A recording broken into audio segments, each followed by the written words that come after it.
ನೋಡಿ, ಈಗ ಜೈಲಿನಲ್ಲಿ ಏನಾಯ್ತು ಅಂತಕ್ಕಂಥದ್ದು ನಾನು ಮಾಧ್ಯಮದಲ್ಲಿ ಫೋಟೋ ನೋಡಿದೆ. ಆ ಫೋಟೋ ನೈಜತೆ ಅದು ಅಲ್ಲಿಂದ ಯಾವತ್ತಿಂದ ಅಂತಕ್ಕಂಥದ್ದು ನಾವು ಪತ್ತೆ ಮಾಡಬೇಕು.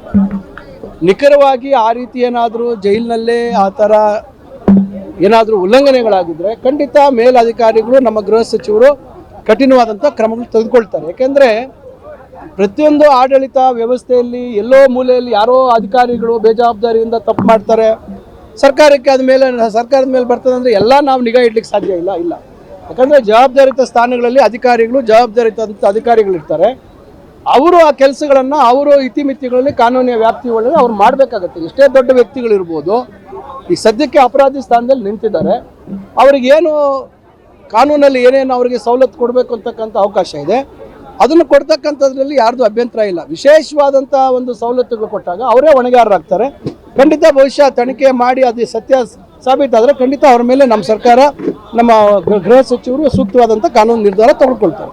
ನೋಡಿ, ಈಗ ಜೈಲಿನಲ್ಲಿ ಏನಾಯಿತು ಅಂತಕ್ಕಂಥದ್ದು ನಾನು ಮಾಧ್ಯಮದಲ್ಲಿ ಫೋಟೋ ನೋಡಿದೆ. ಆ ಫೋಟೋ ನೈಜತೆ ಅದು ಅಲ್ಲಿಂದ ಯಾವತ್ತಿಂದ ಅಂತಕ್ಕಂಥದ್ದು ನಾವು ಪತ್ತೆ ಮಾಡಬೇಕು. ನಿಖರವಾಗಿ ಆ ರೀತಿ ಏನಾದರೂ ಜೈಲಿನಲ್ಲೇ ಆ ಥರ ಏನಾದರೂ ಉಲ್ಲಂಘನೆಗಳಾಗಿದ್ದರೆ ಖಂಡಿತ ಮೇಲಧಿಕಾರಿಗಳು, ನಮ್ಮ ಗೃಹ ಸಚಿವರು ಕಠಿಣವಾದಂಥ ಕ್ರಮಗಳು ತೆಗೆದುಕೊಳ್ತಾರೆ. ಯಾಕೆಂದರೆ ಪ್ರತಿಯೊಂದು ಆಡಳಿತ ವ್ಯವಸ್ಥೆಯಲ್ಲಿ ಎಲ್ಲೋ ಮೂಲೆಯಲ್ಲಿ ಯಾರೋ ಅಧಿಕಾರಿಗಳು ಬೇಜವಾಬ್ದಾರಿಯಿಂದ ತಪ್ಪು ಮಾಡ್ತಾರೆ. ಸರ್ಕಾರಕ್ಕೆ ಸರ್ಕಾರದ ಮೇಲೆ ಬರ್ತದೆ ಅಂದರೆ ಎಲ್ಲ ನಾವು ನಿಗಾ ಇಡ್ಲಿಕ್ಕೆ ಸಾಧ್ಯ ಇಲ್ಲ. ಯಾಕಂದರೆ ಜವಾಬ್ದಾರಿತ ಸ್ಥಾನಗಳಲ್ಲಿ ಜವಾಬ್ದಾರಿತ ಅಧಿಕಾರಿಗಳಿರ್ತಾರೆ. ಅವರು ಆ ಕೆಲಸಗಳನ್ನು ಅವರು ಇತಿಮಿತಿಗಳಲ್ಲಿ ಕಾನೂನಿನ ವ್ಯಾಪ್ತಿ ಒಳಗೆ ಅವ್ರು ಮಾಡಬೇಕಾಗತ್ತೆ. ಎಷ್ಟೇ ದೊಡ್ಡ ವ್ಯಕ್ತಿಗಳಿರ್ಬೋದು, ಈ ಸದ್ಯಕ್ಕೆ ಅಪರಾಧಿ ಸ್ಥಾನದಲ್ಲಿ ನಿಂತಿದ್ದಾರೆ. ಅವ್ರಿಗೇನು ಕಾನೂನಲ್ಲಿ ಏನೇನು ಅವರಿಗೆ ಸವಲತ್ತು ಕೊಡಬೇಕು ಅಂತಕ್ಕಂಥ ಅವಕಾಶ ಇದೆ, ಅದನ್ನು ಕೊಡ್ತಕ್ಕಂಥದ್ರಲ್ಲಿ ಯಾರ್ದು ಅಭ್ಯಂತರ ಇಲ್ಲ. ವಿಶೇಷವಾದಂಥ ಒಂದು ಸವಲತ್ತುಗಳು ಕೊಟ್ಟಾಗ ಅವರೇ ಹೊಣೆಗಾರರಾಗ್ತಾರೆ.